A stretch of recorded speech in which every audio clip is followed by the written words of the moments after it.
আসসালামু আলাইকুম।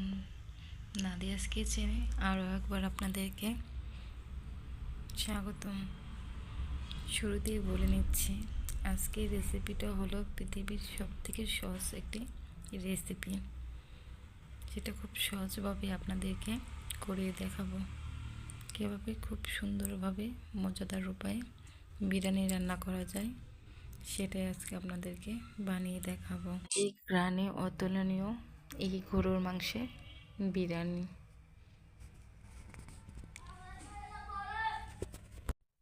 আজ এটা তৈরি করব আমি প্যাকেটের মশলা দিয়ে, কোনো রকম ঝামেলা ছাড়াই এটা রান্না করব। যে পারফেক্টভাবে রান্না করতে পারবেন। তো তার জন্য নিয়েছি এখানে 500 গ্রাম গরুর মাংস, নিয়েছি আলু আমি 2টা নিয়েছি, মাঝখান দিয়ে কেটে নিয়েছি। চুলায় বসিয়ে দিয়েছি ফ্রাই প্যানটা গরম হওয়ার পরে দিয়ে দিয়েছি 1 কাপ পেঁয়াজ কুচি। তেলটা আপনারা আপনাদের পরিমাপ মতন দিয়ে নেবেন। তারপরে দিয়ে দিচ্ছি গরম মশলা। এখন আমি 4-5টা নাড়িয়ে নেব।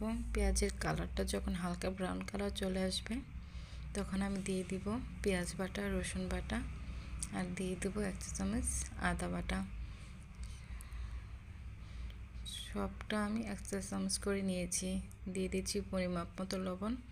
আবার আমি 4-5টা ভালোভাবে মিশিয়ে নিচ্ছি। এখন আমি দিয়ে দিব বিরিয়ানি মশলাটা। বিরিয়ানির মশলা অনেক রকম পাওয়া যায়, আমি এখানে রাঁধুনি বিরিয়ানি মশলাটা নিয়েছি। এই তো তারপরে দিয়ে দিচ্ছি, মশলাটা যখন কষানো হয়ে গিয়েছে তারপরে দিয়ে দিচ্ছি এখানে আমি 500 গ্রাম গরুর গোশত। তারপরে দিয়ে দিচ্ছি আলুটা এখানে আমি ছুলিয়ে মাঝখান দিয়ে কেটে নিয়েছি।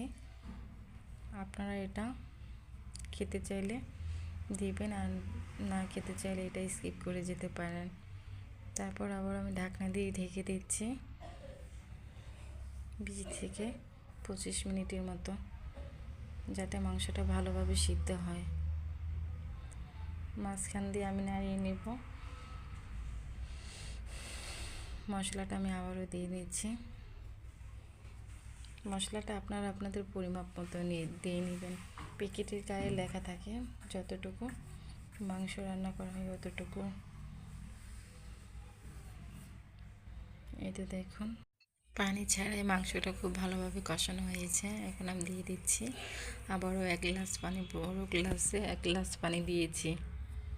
এখন আমি ঢাকনা দিয়ে দেখিয়ে দিব 20 থেকে 30 মিনিটের মতো। তো এই তো দেখুন পানিটা কীরকম চলে গিয়েছে। এখন দিয়ে দিচ্ছি পোলাওর চাল। এখানে আমি আতপ চাল নিয়েছি। 2 পটের মতো। এই তো দেখুন, আবারও ঢাকনা দিয়ে ঢেকে দিচ্ছি 5 থেকে 6 মিনিটের মতো। মাঝখান দিয়ে নাড়তে হবে, তা না হলে নিচে লেগে যাওয়ার সম্ভাবনা থাকবে। এই তো চালটাও আমার কষানো শেষ। এখন আমি দিয়ে দিব মেজারমেন্ট কাপে 2 কাপ পানি দিয়ে আবারও 4-5টা নাড়িয়ে নিব। এখন আমি ঢাকনা দিয়ে ঢেকে দিব। 10 মিনিট পর ফিরে এসেছি। দেখেন আমার রান্নাটা প্রায় হয়ে এসেছে। এখন আমি আবারও ঢাকনা দিয়ে ঢেকে 5 মিনিট পর ফিরে এসেছি। এই তো দেখুন আমার রান্নাটা কমপ্লিট হয়ে গিয়েছে। কত সুন্দর ঝরঝরে হয়েছে। এখন আমি আপনাদেরকে দেখাচ্ছি চামচ দিয়ে রান্নাটা কত পারফেক্ট হয়েছে। আপনাদেরকে একটা থালায় পরিবেশন করে দেখাচ্ছি কেমন হয়েছে আমার আজকের এই গরুর মাংসের বিরিয়ানিটা। দেখুন কত সুন্দর হয়েছে, দেখতেও যেমন লোভনীয়, খেতেও ভীষণ মজার। অবশ্যই আপনারা আমার এই রেসিপিটা ফলো করে বাসায় বানিয়ে দেখবেন, আপনাদের অনেক ভালো লাগবে। দেখেন মাংসটা কত সুন্দর সিদ্ধ হয়েছে, হাত দিয়ে ধরতেই গলে যাচ্ছে। মাংসটা এতটাই সিদ্ধ হয়েছে। আমার এই রেসিপিটা ফলো করে আপনারা বাসায় একবার হলেও ট্রাই করবেন, এটা বারবার খেতে মন চাইবে। আমার এই রেসিপিটা যদি আপনাদের সবার ভালো লাগে, একটু হলেও উপকারে আসে, তাহলে অবশ্যই সবাই লাইক, কমেন্ট এবং সাবস্ক্রাইব করে আমার পাশে থাকবেন। আসসালামু